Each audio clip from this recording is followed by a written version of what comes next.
Relax, Maria. You are not on the battlefield. My younger sister Chloe smirked, swinging her bright red wine glass while her eyes scanned and judged my navy blue uniform. The mocking laughter of the entire table rang out more piercing than an air raid siren. My mother chimed in, letting out a theatrical sigh. You look like you brought the entire Pentagon to the dinner table. It is ridiculous. My chest tightened, turning freezing cold. They had no idea that just 48 hours ago, this very uniform was with me fighting for the lives of my comrades on the harshest front lines. I could stand firm against any storm, but I writhed in pain at the contempt from my own flesh and blood. Right when the humiliation reached its peak, the authoritative voice of a 4-star general suddenly slashed through the air. Good God, do you people really have no idea who you are insulting? Before I tell you what happened, please take a moment to like and subscribe to the channel, but only if this story resonates with you. And let me know in the comments where you are watching from and what time it is where you are. That single sentence from a man who outranked every person in that room sliced the laughter clean in half. But I need to take you back to where this night truly began. 6 hours earlier, I was sitting in a cramped window seat on a commercial flight headed to Austin, Texas, and the memories were already clawing their way out of the box I had buried them in. I am Colonel Maria Wright. For 18 years, my resting heart rate has held at a cool 60 beats per minute, even when tracing enemy fire in the dead of night across 3 different combat zones. But heading to my mother's birthday dinner squeezed my lungs so tight I had to grip the armrest to steady myself. I closed my eyes and the memory surfaced before I could stop it. The day I enlisted at 18. No ceremony, no tears, no proud hugs from a family gathered on the front porch. My mother just sat at the kitchen table, cracked a sunflower seed between her teeth, and muttered without even looking up. Going in there to learn some discipline is good, you wouldn't know what to do at home anyway. My father sat across from her. He said nothing. He just turned the page of his newspaper, the paper crinkling in the quiet kitchen. I picked up my bag, walked out the screen door, and the spring slammed it shut behind me. That was my entire send-off to war. I survived deployments that would break most men. Fallujah. Kabul. Places where the sand got into your lungs and stayed there for years, where the metallic smell of gunpowder clung to your hair like a second skin. Every single cent of my combat hazard pay blood money earned in the world's worst hellholes I signed over to cover my late father's cancer treatments.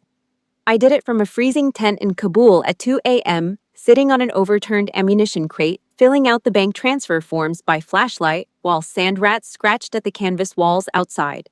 The pen kept slipping because my hands were still shaking from the firefight that had ended 4 hours earlier. I never told a soul. I never posted about it. I never asked for a thank you. The money left my account the moment it arrived, routed through a military banking system to a hospital in Austin, where my father was hooked up to machines that beeped through the night. But silence is a liability in a family that feeds on attention. While I was dodging shrapnel in the Middle East, my sister was leveraging our father's illness for internet fame. She would visit his hospital room once a week, always on a Sunday afternoon, when the light through the window was golden and soft. She would spend exactly 12 minutes at his bedside, just long enough to snap a selfie with her hand resting gently on his arm, angling the phone to capture his IV drip in the background for maximum sympathy. She would carefully select a filter type out a caption dripping with manufactured grief. She instantly became the hero of the extended family. Aunts and uncles praised her devotion in the comments. Family friends sent her gift baskets and flowers. Her follower count spiked every time our father had a bad week. My money kept him alive. Her selfies got the credit. She never once asked where the money for his treatments came from. Not once. She assumed it materialized from thin air, or from the hospital's charity fund, or from anywhere that did not require her to acknowledge that her boring, rigid older sister was bleeding cash from a combat zone to keep their father's heart beating. When my father finally died, I was on a classified operation in a country I still cannot name. I found out 3 days after the funeral. 3 days. My mother did not call my commanding officer. My sister did not contact the Red Cross the way every military family knows to do when there is a death. They just buried him without me. I saw the photos online, the ones my sister posted with a black veil and a caption about angels watching over us. She tagged a grief counseling brand in the post. She got 40,000 new followers that week. I sat in a concrete bunker 6,000 miles away, staring at those photos on a borrowed laptop, and I pressed my palms flat against the cold surface of the table until the shaking stopped. I did not cry. I had used up that privilege a long time ago. They completely erased me. My absence caused by classified deployments I could not discuss with anyone outside a secure facility was convenient for them. They did not have to explain the boring, rigid daughter to their country club friends. They did not have to mention the soldier when the influencer made for a much better story. I remembered the one time I tried to fit in. A brief leave 3 days between deployments. I flew, commercial arrived with dirt still under my nails from the forward operating base, and showed up at a family barbecue with a bottle of wine and a forced smile plastered across my sunburned face. My mother was holding court by the grill, surrounded by her book club and the neighbors from the nice houses on the hill. She saw me crossing the yard and her smile tightened. She introduced me to her friends as my oldest. She works for the government. Not a soldier, not a colonel. A government worker. Like I filed papers in a basement office in Washington. My sister looked at me from across the yard where she was posing for her photographer boyfriend, wrinkled her nose at my plain jeans and faded t-shirt, and went back to arranging her hair for the camera. My uncle asked if I had met any nice boys overseas. My cousin asked if I got to travel to fun places. I left before the stakes were done. I sat in the rental car in the driveway for 5 minutes, both hands on the wheel, staring straight ahead at the garage door. A soldier knows that fighting to hold ground in hostile territory that actively rejects you is a fatal tactical error. I drove back to the airport and caught a red-eye to my next deployment. Nobody noticed I had left. The plane hit a pocket of turbulence, jerking me back to the present. I tightened my seatbelt and adjusted the collar of my uniform. I ran my thumb across the brass button at my cuff and began counting tactical breaths the way I did before every mission. 4-second inhale through the nose. Hold for 4. 4-second exhale through barely parted lips. Hold for 4. I would not walk into this dinner seeking their love. That mission was scrubbed 18 years ago, the objective deemed unachievable, the asset too well defended by indifference. I was walking into this dinner as an observer, a ghost fulfilling a biological obligation, and nothing more. I packed the memories back into the steel compartment in the back of my skull, the same way I filed classified after-action reports. Facts only. Emotions locked. I smoothed the creases on my uniform trousers and stared at the seat back in front of me. I was ready to step onto enemy soil. The wheels hit the Texas tarmac with a heavy thud that rattled the overhead bins.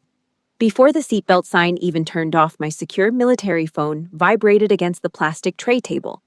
The harsh buzz cut through the cabin noise like a wasp trapped in a glass. A text from my sister. Vidian restaurant, top floor, 7 p.m. sharp, dress properly. 4 sentences, no greeting, no, are you safe? No, welcome back from the war zone. No mention of the fact that I had been incommunicado in a classified hot zone for the past 3 weeks, leading an extraction team through enemy territory to rescue a cabinet-level official. I stared at the glowing screen, my face a flat, emotionless mask. In my world, precision and timing meant keeping your squad alive. In hers, my presence was just a mandatory prop required to frame her fake, flawless, high society painting. She needed a full table for the Instagram photo. I was the extra chair. I grabbed my duffel bag from the overhead compartment and navigated the crowded terminal, weaving between families, hugging their returning loved ones at the gate. A little girl in a yellow sundress ran full speed into her father's legs, screaming, "Daddy!" loud enough to echo through the concourse. A wife stood behind them, pressing both hands over her mouth, tears cutting clean lines through her makeup. 2 gates down, a group of civilians held a hand-painted banner that read, "Welcome home, hero," for a young private who was trying to hold it together and failing, his chin trembling as he dropped his bag and wrapped his arms around his mother. I walked past all of it. Nobody was waiting for me, no banner, no tears, no little girl in a sundress.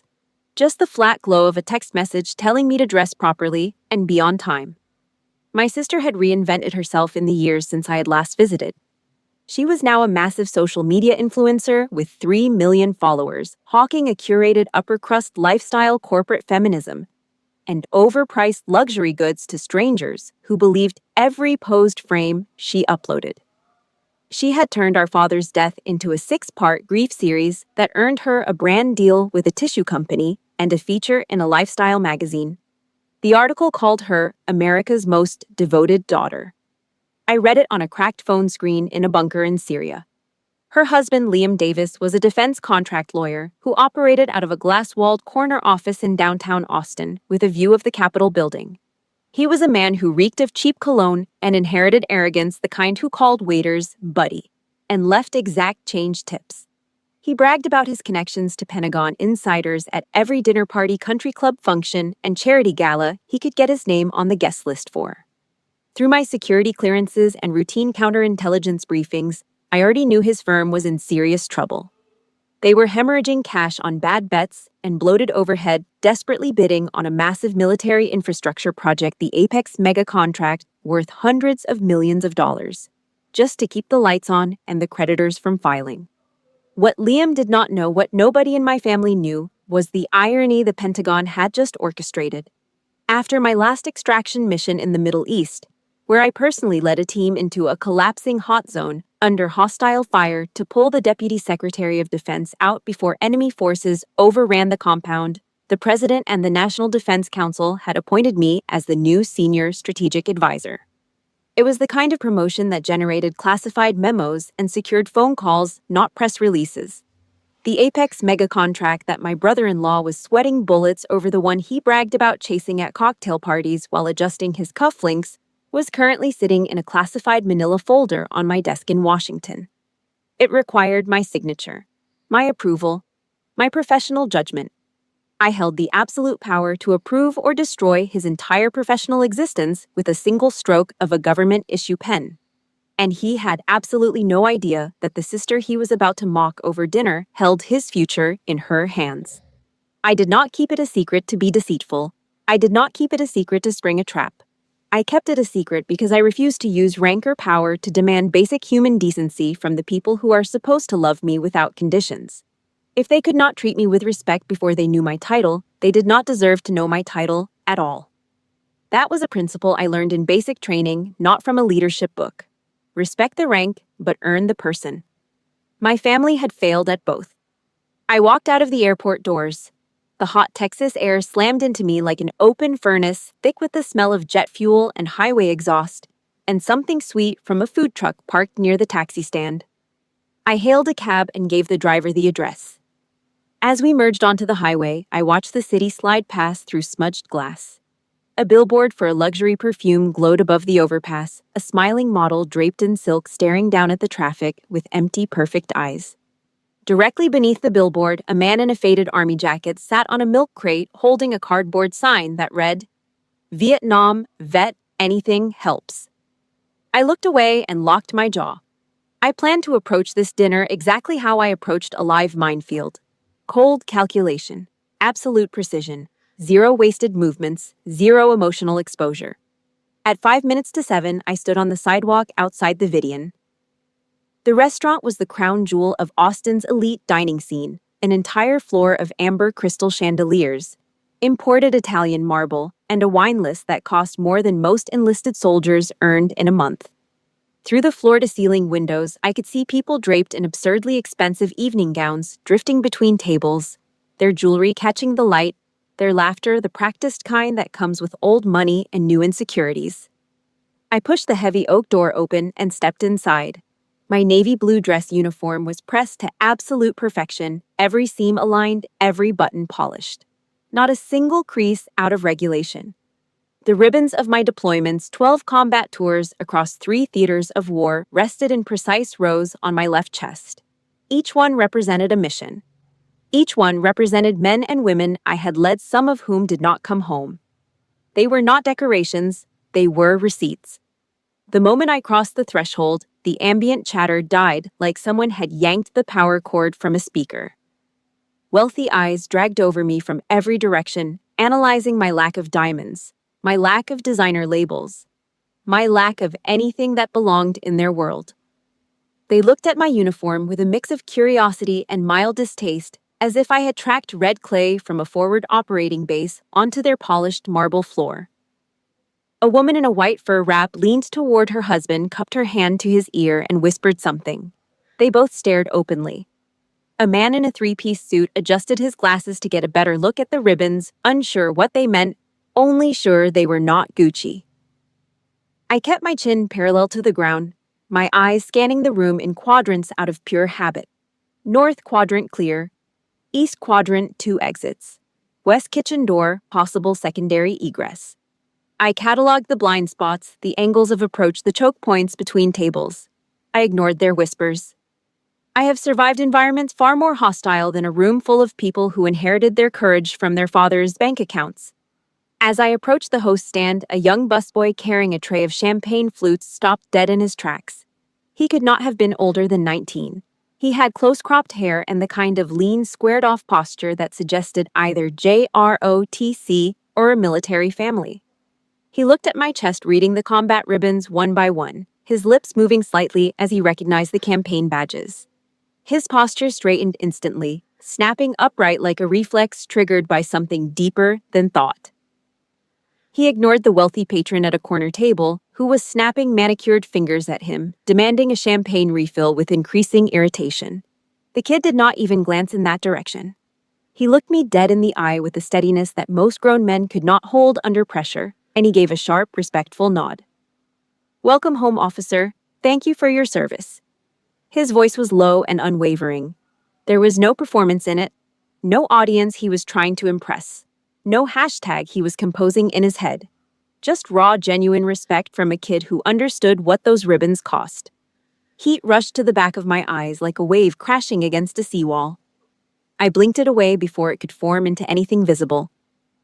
One simple sentence from a teenager holding a champagne tray carried more genuine weight than 18 years of my entire family's existence combined. More weight than every birthday card my mother forgot to send. More weight than every holiday dinner where my empty chair was never mentioned. I gave him a curt, respectful nod. "Thank you, son," I replied quietly. That kid had no rank, no money, no social media following, no evening gown or designer watch. He just had a backbone and a sense of what mattered. I squared my shoulders, adjusted my cover, and marched straight toward the VIP table in the center of the room, where my family sat waiting under the largest chandelier in the house, their wine glasses already half empty, their smiles already sharpened. The silent war was about to begin. I pulled my chair out and sat down. The heavy wooden legs scraped against the marble floor with a sound that cut through the ambient hum and drew every nearby eye to our table. Instantly, my family locked onto me, like targeting lasers, acquiring a slow-moving object in an open field. My sister was radiating in a crimson silk slit dress that probably cost more than a private's monthly salary. Her hair was blown out to perfection, every strand engineered. Her nails were freshly lacquered in blood red to match the wine she was already 2 generous glasses deep into. She plastered on a fake industrial-grade smile, the kind she practiced in ring lights before going live, and deliberately raised her voice so the neighboring tables could hear her. "Relax, Maria. You are not on the battlefield," she smirked, dragging her gaze over my ribbons like they were cheap costume jewelry pinned onto a Halloween costume. "I thought you would know how to dress for the occasion. This is just too much." She gestured at my uniform with the back of her hand, the same dismissive wave she used on waiters who brought the wrong vintage or baristas who spelled her name wrong on the cup. The table chuckled on cue like a studio audience responding to a laugh track. My brother-in-law grinned and put his arm around my sister's shoulder, a display of solidarity against me. My mother leaned back in her high-backed chair, crossing her arms over her designer blouse, dragging her eyes slowly and deliberately over my brass buttons with open, practiced contempt. She clicked her tongue against her teeth in disgust, the same sound she made when she found a stain on the good tablecloth. "At least you are on time," she said, her voice dripping with the kind of backhanded praise she had perfected over decades. "But this outfit." She waved both hands at me like I was a stain on her celebration. "You look like you brought the entire Pentagon to the dinner table. It is ridiculous. I thought only gate guards wore that." My brother-in-law snorted into his wine glass, his shoulders shaking with quiet laughter. I sat perfectly still. My hands rested flat on my thighs, fingers spread applying even pressure against the fabric of my trousers. I slowed my breathing, taking a 4-second tactical inhale through my nose, holding it in my chest, releasing it through barely parted lips. An amateur would have raised her voice. An amateur would have defended herself, would have explained the significance of the ribbons, would have begged for understanding. I am a commander. I locate the enemy's weakness before I fire a single round. And their weakness was sitting right in front of me, glittering and fragile, and completely unaware. I looked directly into my mother's eyes. My voice was low, rhythmic, and cold enough to frost the crystal water glass between us. I am accustomed to discipline, mother. My uniform helps me clearly identify who is an ally and what is a threat. Furthermore, it causes much less confusion than fashion trends that change every week. The words landed with surgical precision. My sister's smile fractured like a hairline crack spreading across cheap porcelain. The color shifted behind her eyes, a flash of something between surprise and anger. The woman at the next table glanced over with raised eyebrows, her fork suspended halfway to her mouth. My sister recovered in less than 2 seconds, the way all professional performers do by immediately pivoting. She began loudly bragging about her newest luxury brand sponsorship deal, a partnership with some Italian leather company whose name she pronounced with an exaggerated accent, trying to reclaim the room's attention with the desperation of a stage actress who had just flubbed her lines in the second act. My sister leaned into her husband, pointing a manicured nail at me, like she was identifying a suspect in a police lineup. My sister has been in the military so long she does not understand social networking. She's only used to manual labor. She said it loud enough for 3 tables to hear, then turned to the neighboring couple with a sympathetic shrug, performing the role of the embarrassed but tolerant sister who bravely endured her family's shortcomings in public. I picked up my water glass. I watched the condensation drip down the crystal in slow, clean lines. I took a deliberate sip, set it back down on the exact ring of moisture it had left on the tablecloth, centering it with a small rotation of my wrist. You are right, Chloe. My job is not social. It mostly revolves around risk analysis and keeping people alive. The table went dead silent for a fraction of a second, a tiny crack in the conversation that only I noticed. But their sheer shallowness blinded them to the lethal weight of my words. They heard, keeping people alive, and pictured a first aid kit and a clipboard somewhere in a dusty supply tent. They had no capacity to picture the classified reality behind those 4 simple words. They moved on. I let them. A predator does not need to announce its presence. Seeing his wife momentarily rattled, my brother-in-law decided to step in and assert himself as the dominant force at the table. He rolled his shoulders back, puffed out his chest, and assumed the posture of a man who believed he was the most important person in every room he entered. He swirled the expensive Cabernet in his glass with aggressive circular motions, the red liquid climbing dangerously close to the rim, threatening to spill. He tilted his chin up with unbearable elitism, a pose he had clearly rehearsed in boardrooms and bathroom mirrors to intimidate junior associates and opposing counsel. Tell me, Maria, he sneered, dragging out the syllables of my name like it tasted cheap in his mouth. What do you really do in the military these days? He leaned the word really hard, letting it hang in the air, treating my entire career, my entire life's work, like a pathetic taxpayer-funded joke told at a cocktail party for laughs. My sister eagerly jumped back in before I could respond, her voice dripping with venom masked as sweetness the way she delivered all her attacks, always smiling, always performing, always making sure the audience saw her as the reasonable one. Oh, do not ask her that, honey. She cooed, patting his arm and tilting her head with mock sympathy. She just hangs around logistics, organizing warehouses, or yelling at recruits. It is peacetime after all. Being a desk soldier gives you plenty of free time. She flipped her hair over one bare shoulder with a practiced motion and shot a performative look of sympathy toward the neighboring table, making sure they witnessed her gracious charity toward her less fortunate, less glamorous older sister. I did not flinch. I tracked my brother-in-law's pupils.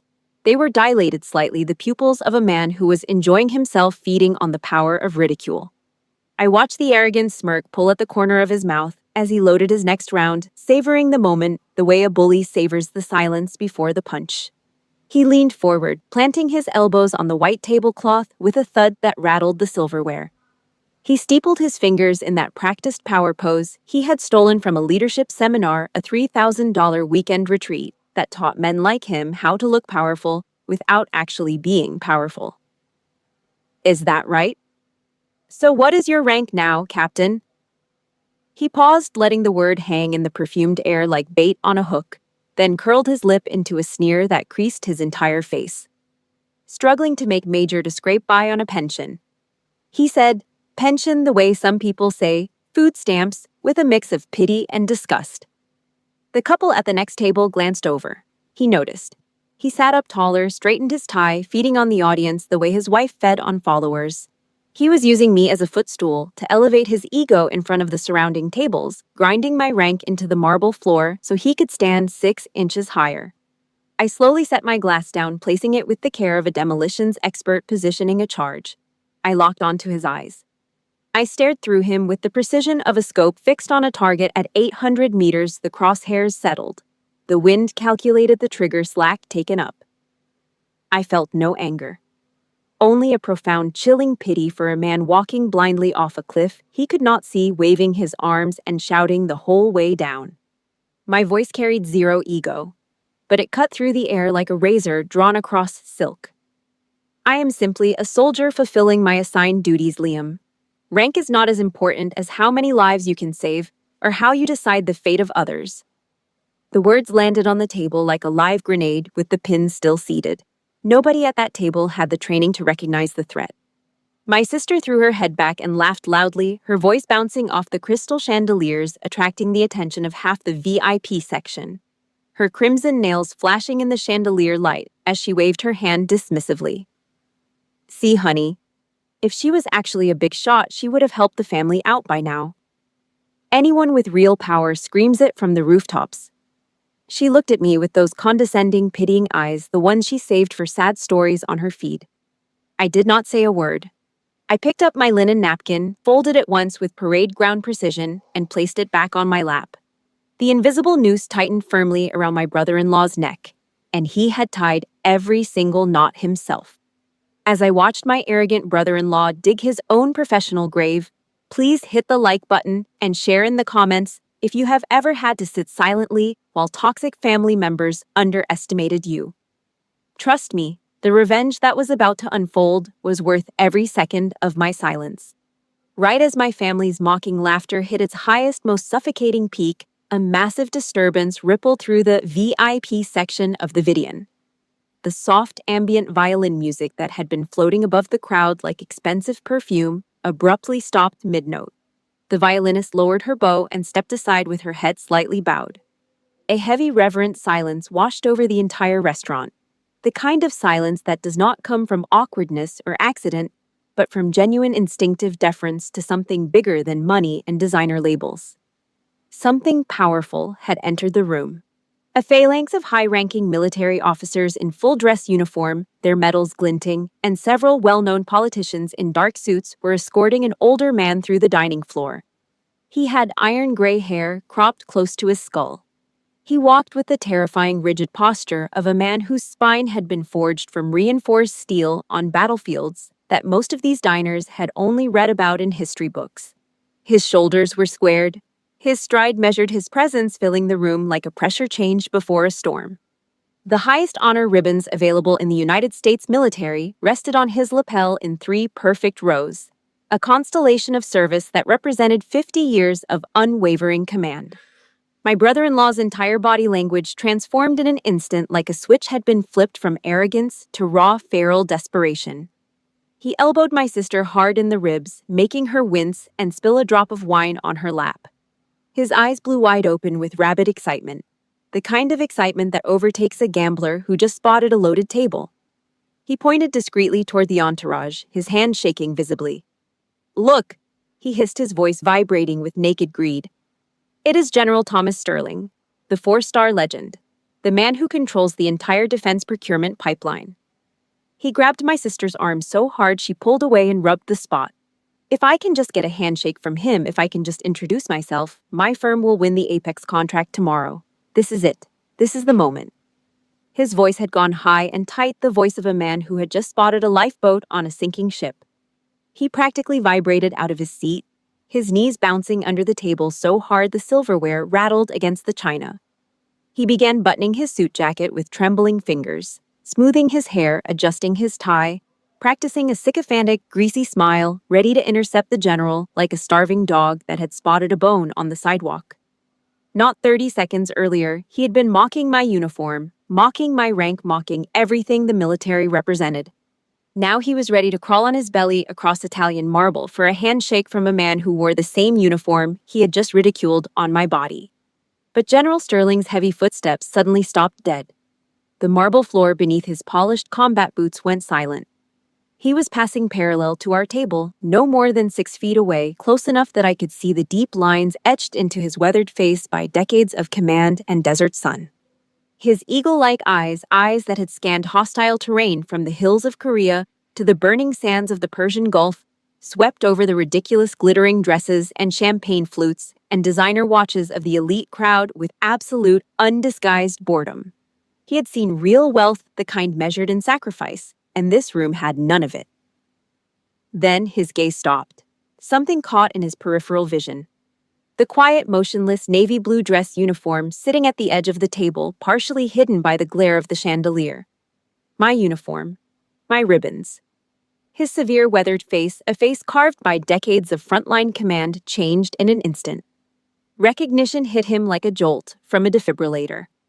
A fire lit behind those old combat eyes, a fire that had nothing to do with the chandelier, light a fire of pure pride and comradeship. He completely ignored the wealthy politician whispering urgently in his ear about a fundraiser. He shrugged off the aide tugging at his sleeve, trying to keep him on schedule. He broke away from his security detail and marched directly toward me with the singular, unwavering focus of a guided missile that had already acquired its target. My brother-in-law saw his moment arriving like a gift from heaven. He lurched forward out of his chair, knocking his napkin to the floor, extending his hand with a desperate, oily eagerness, his mouth already open to deliver the rehearsed elevator pitch he had been practicing in his bathroom mirror for weeks. General Sterling, what an honor. My name is Liam Davis, and I represent. General Sterling walked right past him. He did not slow down. He did not glance sideways. He did not register my brother-in-law's existence as a human being worth acknowledging. Liam's outstretched hand hung in the air like a dead branch on a rotting tree, grasping at nothing, his fingers slowly curling closed around empty air. His rehearsed smile collapsed like a building losing its foundation. The general stopped 2 feet from my chair. He planted his feet on the marble with the authority of a man who had never in his life been ignored, and his voice boomed through the dead silent restaurant like thunder rolling across an open valley. Good God, is that Maria right?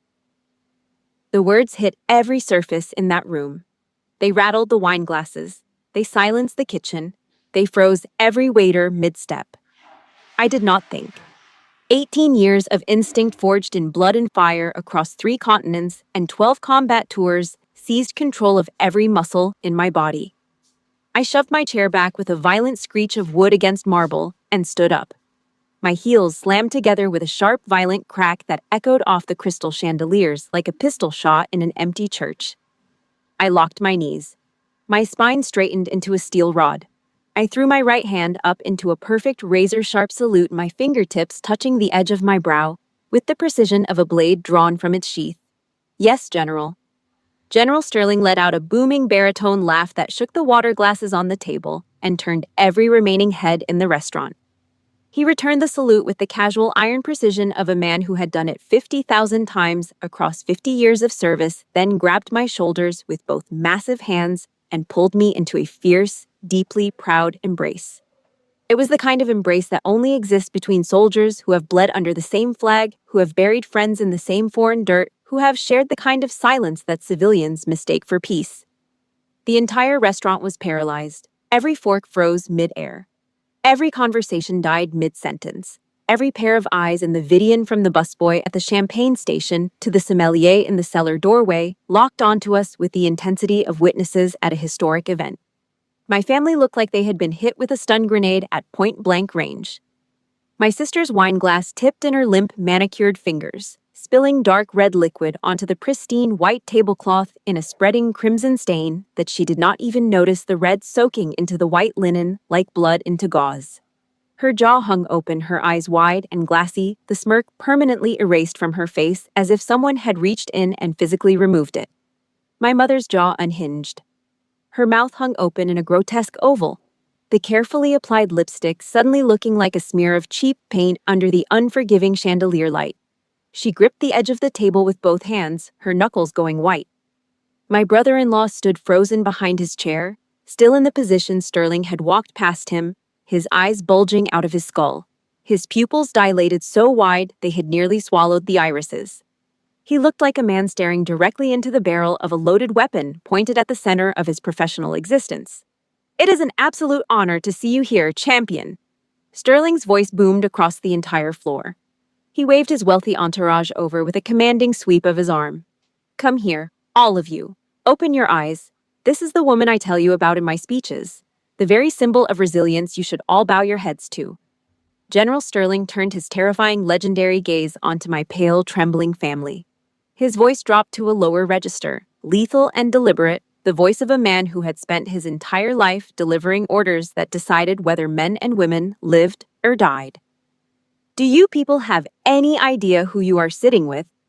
He paused, letting the question bore into each of them individually, watching them squirm and shrink in their expensive chairs. Then he delivered the kill shot with the precision of a sniper who had already calculated the windage and the drop. "This is Colonel Maria Wright, the legendary commander of the 132nd Strategic Division."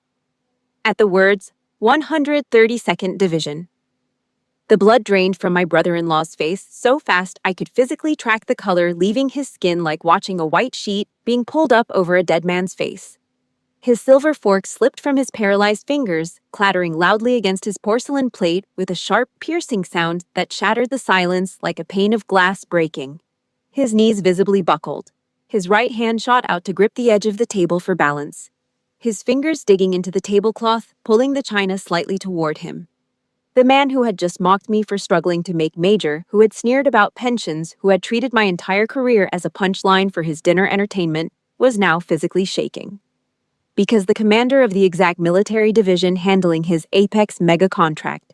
The contract his entire firm's survival depended on, the contract that sat in a classified folder requiring my personal signature, had been sitting 3 feet across from him the entire evening, absorbing every single insult he had thrown, cataloging every word, filing every sneer.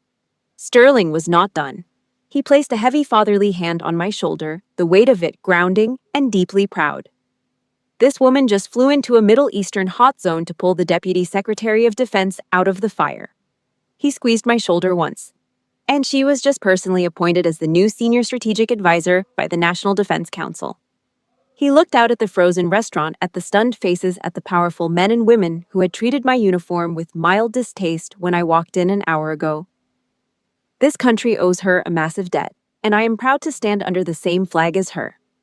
The general patted my back firmly, looked me in the eye one final time, with the fierce, unshakable pride of a man who had just shown the world something it needed to see, and gave me one last nod of absolute respect.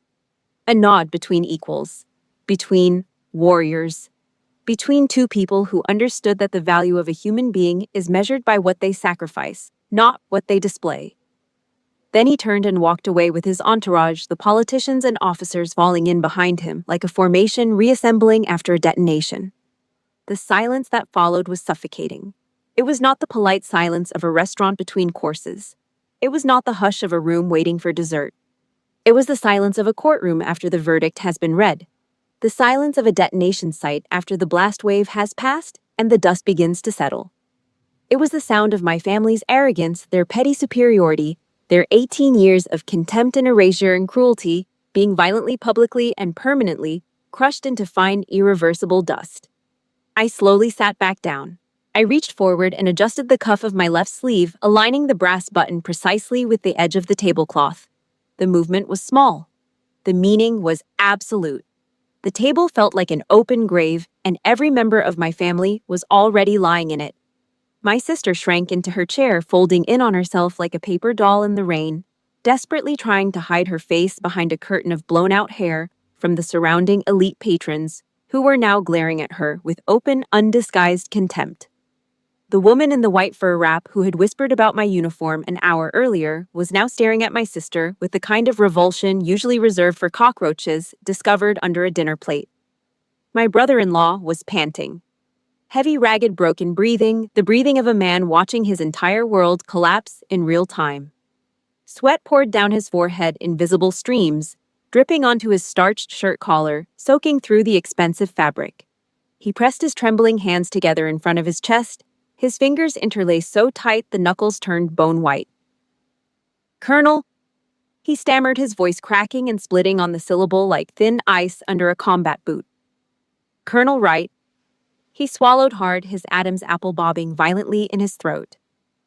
132nd Division. "So the Apex mega contract is approved by you?" I leveled my eyes at him. My voice was devoid of all emotion, flat and clean as a steel table in a military interrogation room. The kind of room where the lights never turn off and the truth always comes out. "That is correct, Liam. But I'm just a boring desk soldier hanging around logistics, remember?" The words landed like a scalpel, slicing through every layer of pretense he had ever built. My mother suddenly burst into loud theatrical sobs, the kind of instant performative crying she had perfected over decades of getting her way. The kind of tears that had guilted my father into silence and manipulated relatives into compliance for years. She reached across the table with both hands, her gold bracelets clattering against the porcelain, her rings clinking against the crystal, trying to grab my wrist. My hand, anything she could hold onto. "Maria." She wailed, her mascara already running in dark streaks down her powdered cheeks. "Oh my God, my sweet girl, I'm so sorry. I truly did not know you were this great. If you had just told us." I pulled my hand away before her fingers could graze my skin. A clean, precise withdrawal. No violence, no drama, just an absolute denial of access.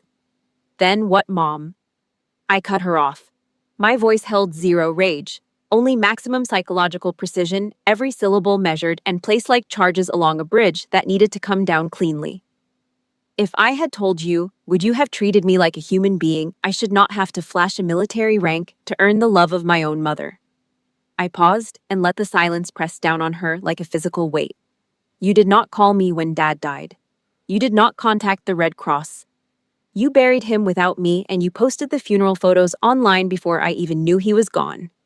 And now you cry because a general told you my title." I leaned forward just slightly, just enough to close the distance between us to something intimate and devastating. "You do not respect me. You only respect the power I hold." My mother's mouth opened and closed. No sound came out. Her hands retracted slowly from the table, pulling back into her lap like wounded animals retreating into a burrow. The truth had hit a nerve so deep, so raw, so protected that her rehearsed lines of defense, her guilt trips, her theatrical tears could not reach it. My sister began to cry loudly beside her, her expensive makeup running in dark rivers down both cheeks, streaking her crimson dress with black and brown stains that would never wash out. She pressed a crumpled linen napkin to her face, smearing the damage further. "I am so sorry, Maria," she choked out between ugly, heaving sobs that shook her bare shoulders. "I was wrong." I stood up. My chair slid back quietly this time. I towered over my weeping sister, looking down at her ruined makeup, her stained dress, her fake materialistic existence that she had built on the foundation of my silence and my sacrifice and my absence. "You are not sorry because you are wrong, Chloe. You are sorry because your cheap ego was just crushed by a 4-star general in front of every single person you have spent years trying to impress." She flinched like I had struck her across the face with an open hand. The flinch was involuntary, full body, the kind of reaction that cannot be performed or faked. My brother-in-law bolted out of his chair, knocking it backward with a crash that turned every remaining head. He bowed a full 90 degrees in the middle of the restaurant, his forehead dropping past the edge of the table, his tie dangling toward the floor, his hands clasped together above his head. "Ma'am," he gasped, his voice a pathetic, strangled whisper. "I am begging you." I didn't let him finish his sentence. I turned my back on them, all of them, my mother, my sister, her groveling, sweating husband. I turned my back and walked away from the table, my heels clicking on the marble with the steady, measured rhythm of a soldier leaving a battlefield she had already won. I left the traitors to drown in the absolute humiliation they had built for themselves brick by brick, insult by insult, year by year, for 18 long years. I pushed through the heavy glass doors and walked out into the restaurant parking lot. The cool Texas night wind washed over my face, stripping away the toxic, suffocating filth of that dining room, like cold water poured over a fresh burn. I stood still for 3 seconds, my boots planted on the asphalt, my arms at my sides, and I took the deepest breath I had taken in 18 years. The heavy chain around my chest, the one I had carried across oceans, through deserts, through every ignored phone call, and every erased memory, and every holiday spent alone in a barracks, watching other soldiers video call families who loved them, that chain snapped. It did not unravel slowly. It did not loosen with time and therapy. It broke clean like a rifle bolt, slamming into the locked position. I was not the outcast of the Wright family anymore. I was not the ghost daughter they trotted out for appearances and erased for convenience. I was the one who finally walked away on her own terms. Rapid, desperate footsteps crunched on the gravel behind me. My brother-in-law had chased me all the way to the parking lot, leaving his sobbing wife sitting alone at the table, without a second glance, proving one final time that he did not care about my sister, did not care about family, did not care about anything except the money, the contract, the survival of his failing firm. He hunched over 10 feet from my car, hands on his knees, panting. His tie loosened his suit jacket, flapping open his forehead, glistening with sweat under the parking lot floodlights. He looked like a cornered rat caught in a beam of light, all the boardroom bravado stripped away, all the condescension melted off, replaced by something raw and ugly and pathetically real. "Colonel," he pleaded between ragged breaths, tears streaming down his face, his nose running freely, his whole body folding inward like a man who had been gut-punched. "I am begging you. My company will go bankrupt if we lose this contract." His voice cracked on the word, bankrupt, splitting into a high, reedy pitch that stripped every layer of boardroom authority from his body. "You are Chloe's sister. We are family. Please." He clasped his trembling hands together in front of his chest knuckles, grinding against each other. He dropped to one knee on the dirty asphalt, the knee of his $1,000 suit pressing into gravel and old motor oil, a man praying to a god he had been spitting on all night. "I have 60 employees, Maria. Their families depend on this. You have to understand." He used my first name, not my rank. A final pathetic attempt to drag me back into the role of the meek, invisible sister who would absorb the insults and still write the check. I stopped with my hand on the car door handle. The metal was cool against my palm. I turned around slowly, planting my feet shoulder-width apart on the asphalt, my eyes burning with the cold fire of a battlefield commander assessing a deserter who had just been dragged back behind friendly lines. "You knew I was family," I stated. My voice echoed across the empty parking lot, bouncing off the concrete walls and the rows of silent luxury cars lined up in their marked spaces. "But you chose to use me as a stepping stone to trample on. In the military, betraying a comrade is the ultimate crime. I will judge your contract based on your company's actual competence, not your pathetic tears tonight. Get lost before I call the MPs." Oidem, my brother-in-law's mouth snapped shut with an audible click of teeth. The begging stopped. The tears stopped. What replaced them was pure, undiluted terror. He took 3 shaky steps backward, his Italian loafers scraping against the loose asphalt, his hands dropping to his sides in total, irreversible defeat. He turned and retreated into the shadows of the parking garage, hunching smaller with every step, shrinking into the darkness where he belonged, slinking back toward the restaurant where his ruined wife and my weeping mother sat surrounded by the wreckage of their own arrogance. I got into my car and locked the doors. The interior smelled like leather and silence. I rested my hands on the steering wheel for 5 seconds, feeling the cool surface under my palms, grounding myself the way I did after every mission debrief. My burner phone, sitting on the center console, lit up with a cascade of frantic messages. 12 from my sister, 8 from my mother, 3 from numbers I did not recognize. Probably aunts and cousins recruited into the damage control operation. I picked up the phone, scrolled calmly to the settings, pressed block all. and tossed it face down into the passenger seat. I turned the key and the engine hummed to life. I pulled out of the parking lot, merged onto the highway, and the dotted yellow lines stretched out into the darkness ahead of me like a runway leading somewhere I had never been. Somewhere clean. The military radio channel on my secure frequency crackled to life, the familiar static hiss filling the cabin like an old friend settling into the passenger seat. Defense news. The Pentagon officially confirms Colonel Maria Wright, hero of the Middle East campaign, will assume the role of Senior Strategic Advisor. I reached over with my right hand, took off my service cap, and placed it carefully on the seat beside the silenced phone. A quiet laugh escaped my lips.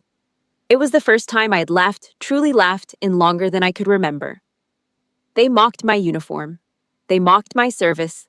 They mocked every ribbon on my chest, and every year I spent bleeding for strangers who respected me more than my own blood ever did. They never realized that my discipline was the armor that saved my soul when their love was supposed to, and never did. I pressed the accelerator. The engine responded instantly, the way good machinery always does when you treat it with respect. The highway stretched out ahead of me, straight and dark and wide open. No ambush points, no IEDs buried under the asphalt, no hostile territory. Just clean American road and the hum of an engine and the kind of silence that does not ache. The city lights shrank in my rearview mirror until they were nothing but a faint orange glow on the horizon, like the last embers of a fire that had burned for 18 years and finally mercifully gone out. I loosened my grip on the steering wheel. I rolled the window down 1 inch and let the night air whistle through the gap, a thin, clean sound that replaced every poisoned word they had ever spoken. I drove into the dark. My campaign was over. I was finally free. If you believe that walking away from toxic bloodlines to protect your own peace is the ultimate victory, please like this story and subscribe for more true life lessons. I encourage you to share your own moments of breaking free in the comments below, because no one should fight these battles alone.